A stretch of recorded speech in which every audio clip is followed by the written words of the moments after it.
เจ้าออกมา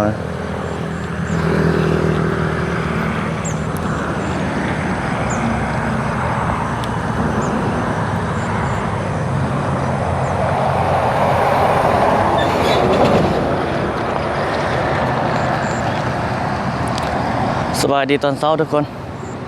มื้อนี้เรามาเปิดคลิปอยู่เขตสถานีรถไฟนี่เราออกมานี่ มาเปิดคลิปอยู่นี่ให้ทุกคนได้เบิ่งบรรยากาศนี่เข้าไปนี่บ่ได้เข้าไปโดนมื้อหน้าจังเข้าไป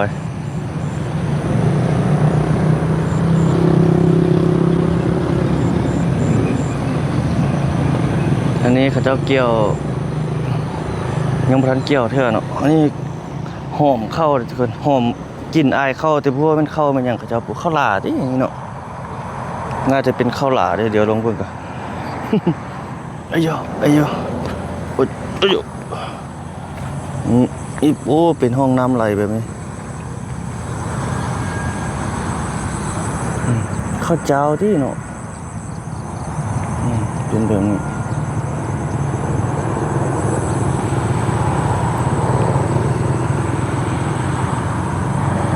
ทงเข้าเนาะห้องน้ำไหลจึ้มเบิ่งบรรยากาศยามเช้าบ้านเฮาทงเข้าทงให้ทงนาทงนาเวียงจันทน์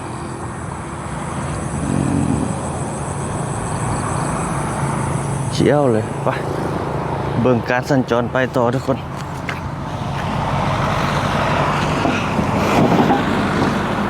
มื้อนี้เป็นวันที่20แล้วเนาะ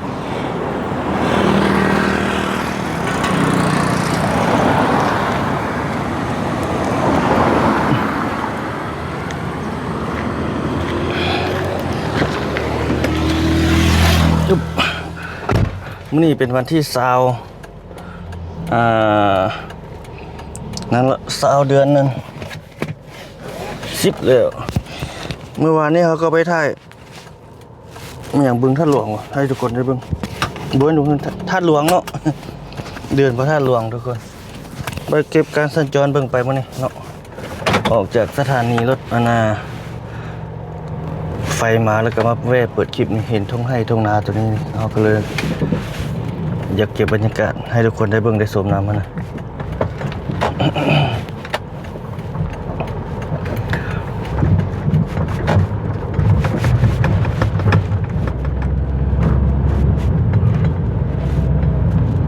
มื้อนี้เป็นวันจันทร์เด้โมงเร่งด่วนเด้มื้อนี้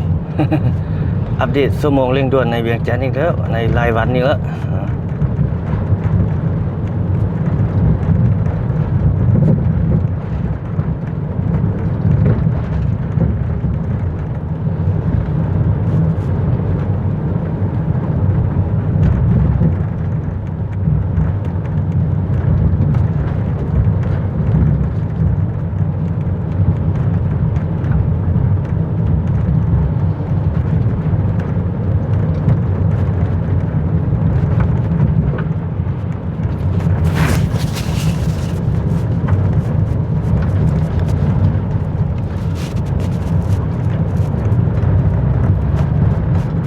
รถเข้ามา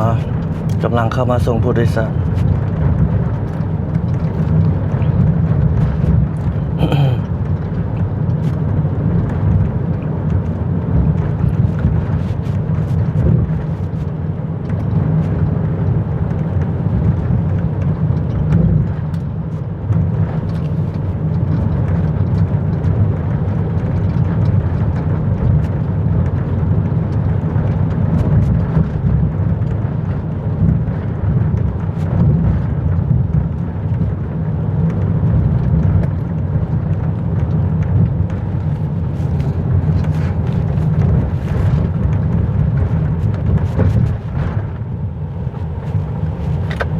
โอ้ทางนั้นรถนั้นเขาจะจอย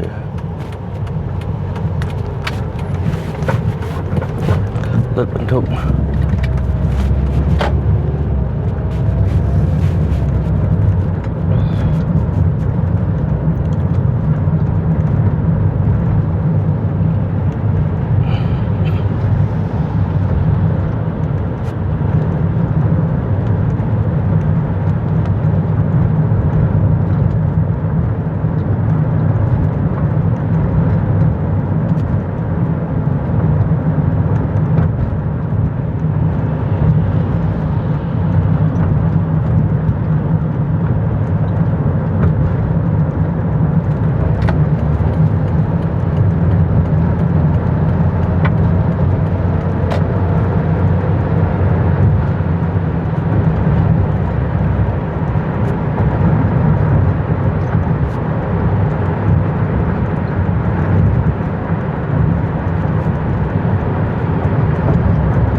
บ่อนจอดรถบ่นี่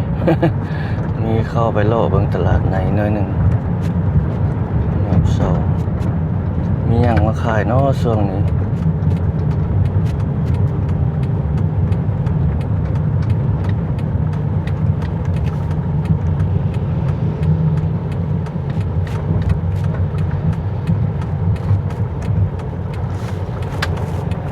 ตลาดลาว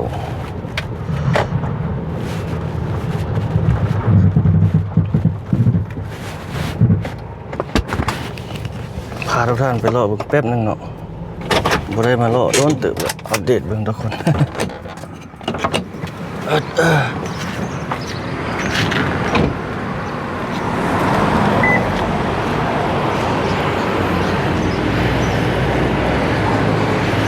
ตลาดลาวยามเช้าโอ้นายโบราณเพิ่นก็เข้าไปได้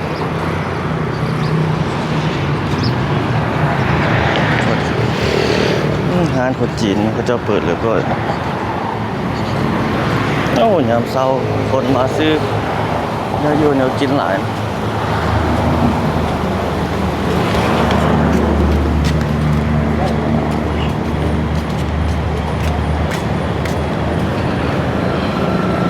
ผู้สาวนักเรียนมาซื้อแนวอยู่แนวกินไปแล้วบ่ไปแล้วผู้สาวไปแล้ว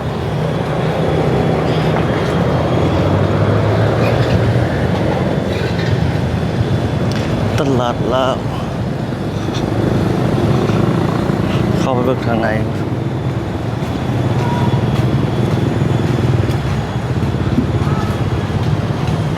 ขายยกขายย่อย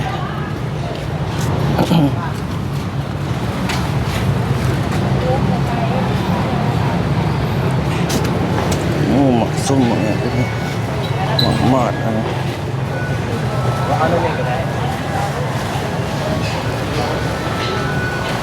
ใหญ่กว้างเลย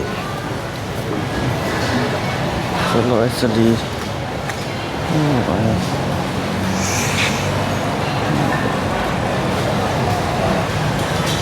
้ยวันนี้มันใบจองอ่ะเมี่ยงไว้กำลังเปิดเลยหอยแห้งปิดขี้ดูกันนี่โอ้จีรีจีโร่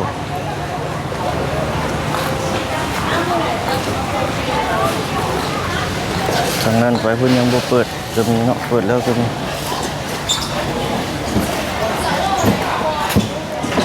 กำลังเปิดห้างเดี๋ยวหลอกเข้าไปเบิ่งเนาะ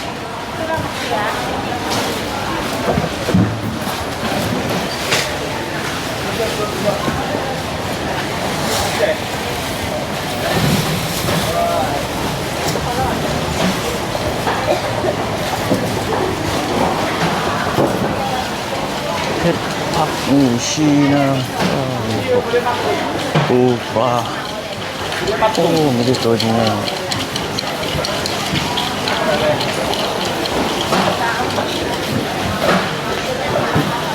อันนี้หน่อต้มแบบนี้เลย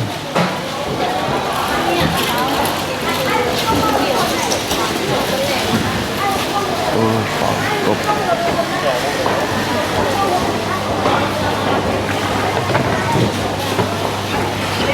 เลาะไปข้างหลังโลนี่ลายเนาะ จีนายไทยเอิ้นจีนายเหรอ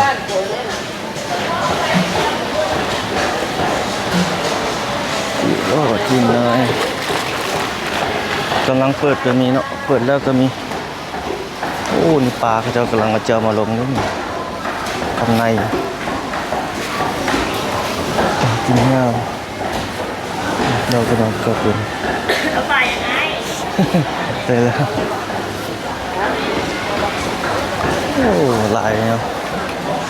อาหารการกินผักหมี่ชีนาง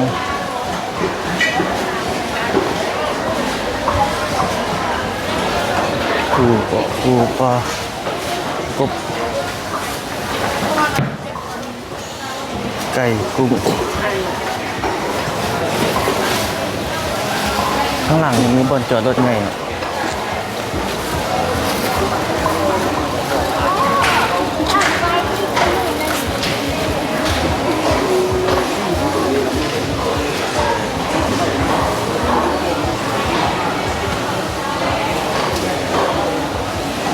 หลายอย่าง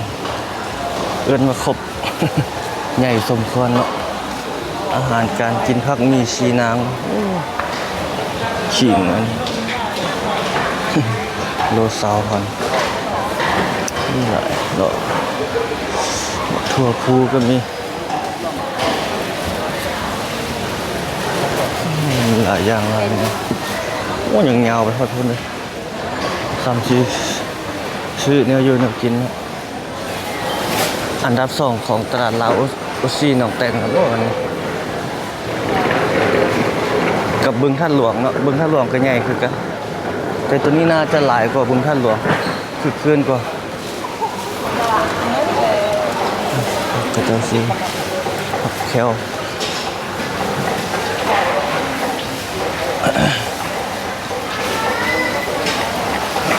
ตลาดลาวซีกับตัวนี้นี่ซ้ำๆเดียวแต่ว่าใหญ่บุสู้ลาวซีหนองแตงตัวนั้นจะใหญ่กว่ามีหลายกว่าอันนี้ก็มีหลายคือกันแต่ว่าบุสู้ตัวนั้น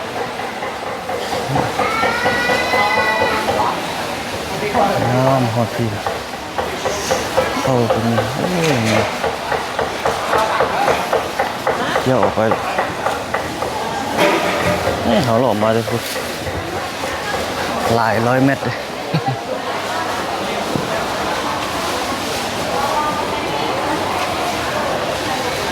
เอากระล้ำไปออกไปทางนี้เลยไปผักกูดผักอย่างนี้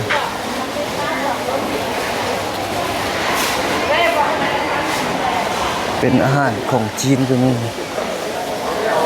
เป็นสินค้าของจีนอัน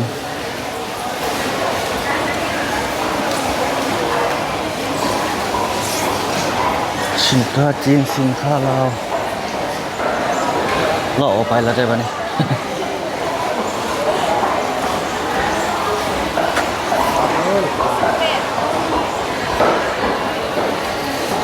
ผักบุ้งผักอย่างมีครบผักนางเลิศผักบุ้งโอ้อันนี้ก็มีผักกูด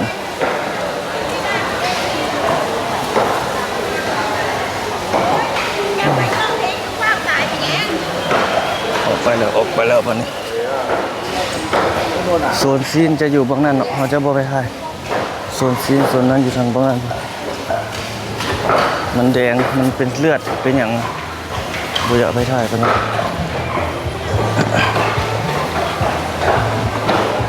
โอ้ผักสลัดกัน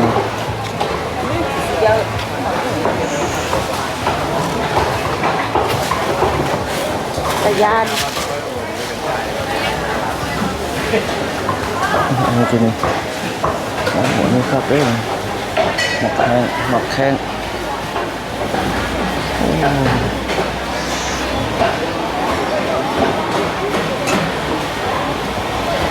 กำลังจัดทานจัดเครื่อง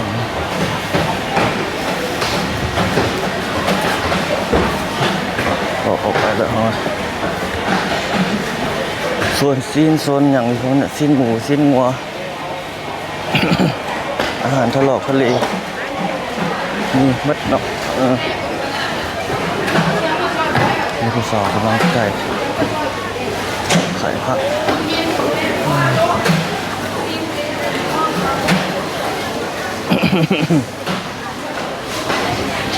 ส่วนซีนอยู่ทางนี้ส่วนซีนออกไปแล้วโอ้มีห้องหรอกมันเผานอนรันนี่นอน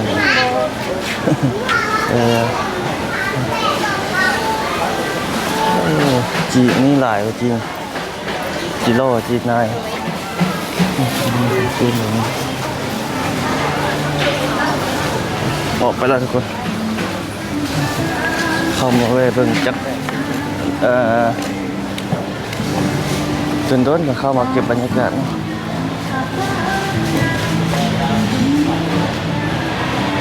ปลาเนี่ยเป็นทั่วเลย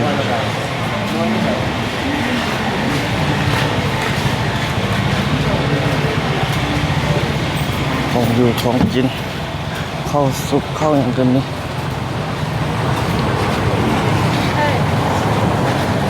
อดไปแล้วทุกคนเข้ามาเบิ่งผ่านๆแบบนี้แหละเขาก็ฟ้าไปเบียดเลย บ้านเฮาเมืองลาวบ้านเฮายามเช้า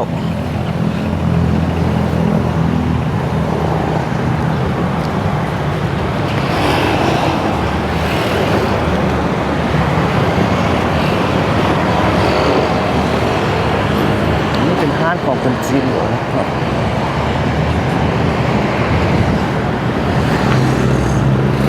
ไปแล้วไปแล้ว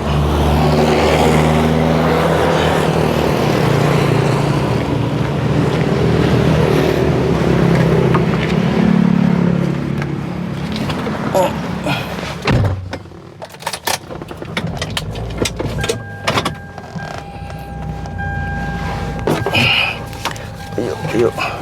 ใส่เข็มเลยเพื่อ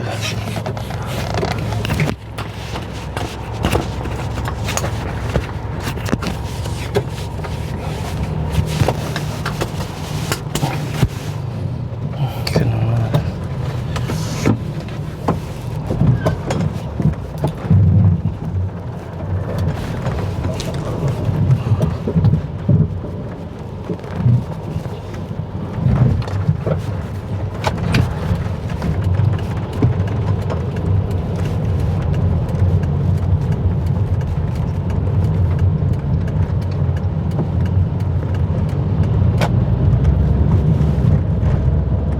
โอ้ประมาณนั้นแหละทุกคนเราเข้าไปเก็บบรรยากาศอยู่ด้านในของตลาดเนาะวัดสิเว่หลายเทื่อแล้วมื้อนี้เว่หน่อยนึงซะโอ้ช่วงนี้ตัวนั้นหลายช่วงนี้ตัวจิโร่ไทยเชียงคนเชียงขวางเขาจิโร่เนาะเดี๋ยวคนเขตอื่นเจออย่างจิโป้มจิหยังบ่แน่ใจคือกันเนาะทางเชียงขวางเขาจิโร่คือมักโอยกับมักสีดาเนี่ยเนาะ เชียงของเขานี่มักโอยแต่ศัพท์เวียงจันทน์ล่ะมักสีดาศัพท์ทางนั้นภาษาท้องถิ่นน่ะมักโอยแต่ละท้องถิ่นจะต่างเดียวเนาะศัพท์ท้องถิ่นภาษาพื้นเมืองติดไฟแดงมื้อนี้ไปเวียกไปงานเด้มื้อนี้7 โมงบ่าย23ยามเช้าเขตอันนี้พลักคฤหาสน์ได้เมื่อกี้คฤหาสน์บวนเหือนละคฤหาสน์ละ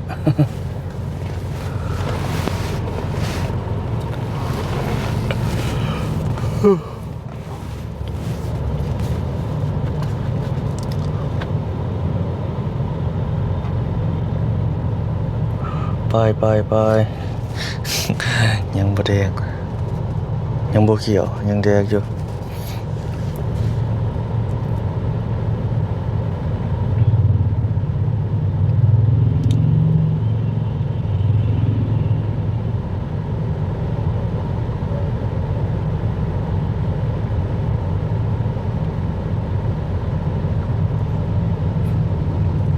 ชั่วโมงเร่งด่วน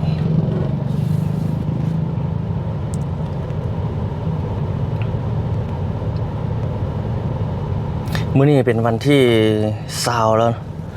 เดือน10แล้วอีก10ปลายมื้อก็หมดเดือนแล้วทุกคนเอ้ยไวเนาะอีก2 เดือนก็หมดปีแล้วทางนั้นเขียวแล้วน่าจะได้ไปน่าจะบ่ได้จอดอีกวันนึงดอกน่าจะไปทันอยู่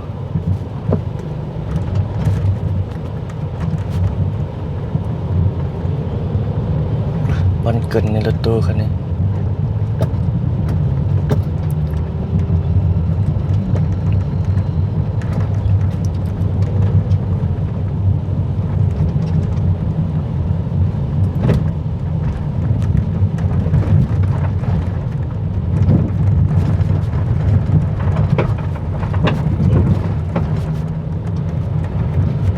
โอ้นี่มันเห็นได้ประมาณนี้แล้วนี่ต่อออกไปแบบนี้เนาะ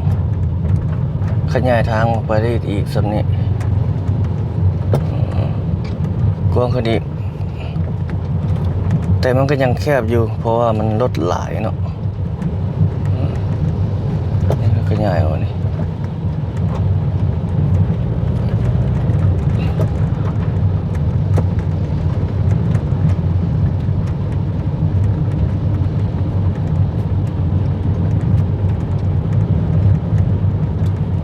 อันนี้ขยายออกอันนี้กำลังขยายออก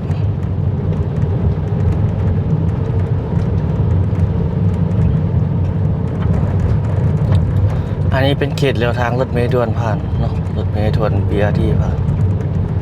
แล้วขยายทางออกเอาเนื้อที่ให้มันได้หลายที่เท่าที่จะขยายได้นั่นแหละบ้านเฮามันทางแคบเนาะบ้านอื่นบ้านเพิ่นก็มีคือกันทางแคบเนาะต่างประเทศนะคือญี่ปุ่นบ่มันอย่างต่างๆก็ว่ากันไปเนาะ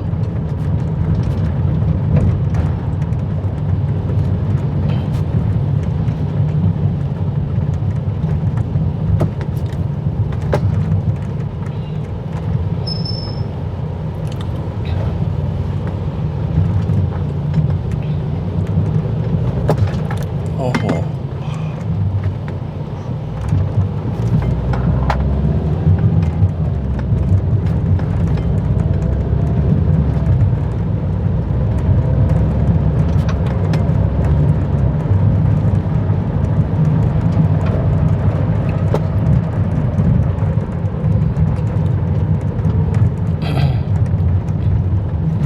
นี่กำลังแปลงอยู่อันนี้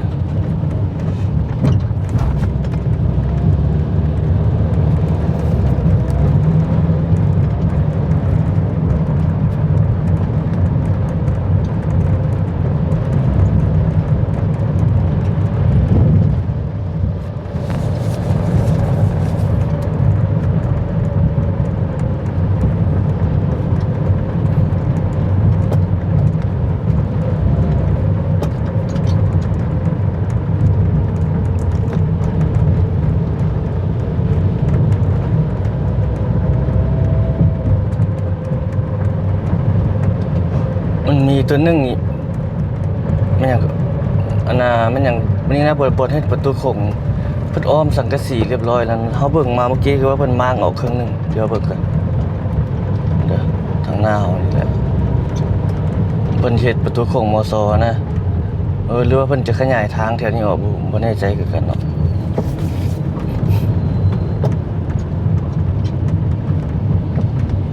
เดี๋ยวบนสังกะสีอ้อมนี่นะถ้ามีเพิ่นเฮ็ดอันนี้รวมไปฮอดพุ่นแล้วได้แต่ว่าเพิ่นมางออกคืนนี่บนประตูเพิ่นเฮ็ดนี่บนนี้มางออกแล้วนี่บนประตูโค้งตัวนี้เพิ่นเอาใส่แล้วนะมันมางออกคืนน่าจะยับเข้าไปในแต่เพิ่นเคลียร์พื้นที่แล้วเนาะมีการมางการอันนั้นละมีการตัดต้นไม้แถวทางในแล้วน่าจะมีการขยายทางแบบนี้ออกเนาะ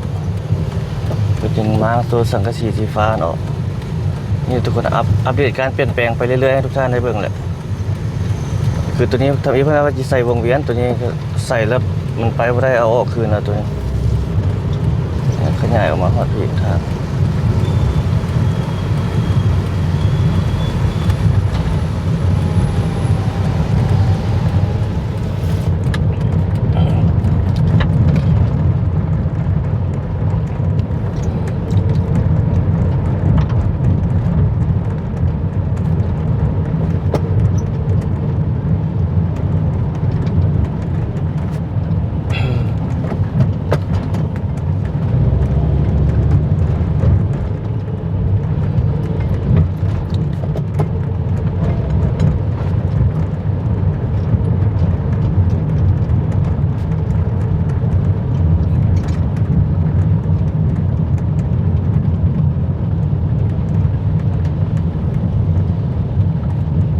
ไฟแดงตันมีไส้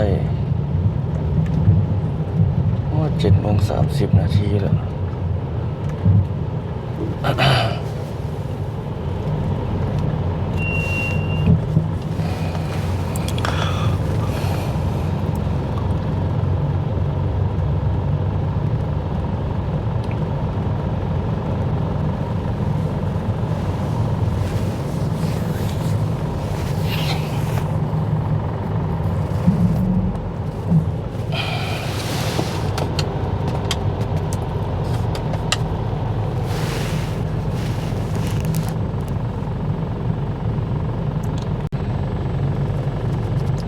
เอาทุกคนคลิปนี้ประมาณนี้ก่อนซะเนาะ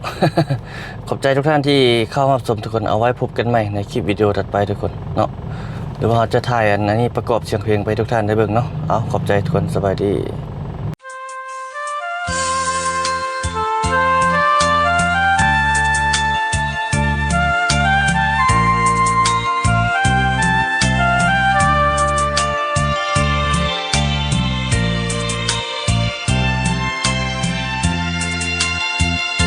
เดี๋ยวนี้บ้านเฮามีอยู่มีกินยินดีปรีดาก็ย้อนมีพักนำพาสลาดสองใสไผคงจะหูแผนพัฒนาตั้งแต่ลีพีไปถึงยอดอูรัฐบาลกล้าหาญยืนสู้คนรุ่นปู่เห็นแล้วต้องใจ เดี๋ยวนี้บ้านเฮามีชนประทานผ่านกายท้องนาเกี่ยวเรื่องฟ้าฝนชนละทาจะตกลงมาหรือบ่ก็ได้หน้าแล้งหน้าปีลาวเฮามีปัญญาแก้ไขสาวนาลาวแต่เหนือถึงใต้บ่ได้อ่อนแอแบมือในน้ำมีปลาในนามีข้าวมากลายย้อนมีเมืองฝ่ายภูมิใจขอจำขอจดบุญคุณพักมีเหลือครนาโลกาเล่าลือขอจำขอจือคือว่าคนเพื่อชาติบ้านเมืองเดี๋ยวนี้คนลาวในทั่วท้องถิ่นดินลาวยาวไกลจะต้องห้าวหันต่อไปให้ดินแดนลาวเฮาลือกระเดืองหมื่นหูหมื่นตามาพัฒนาสวยชาติบ้านเมืองอวยหน้ามาหาความรุ่งเรืองพาเมืองลาวให้ก้าวไป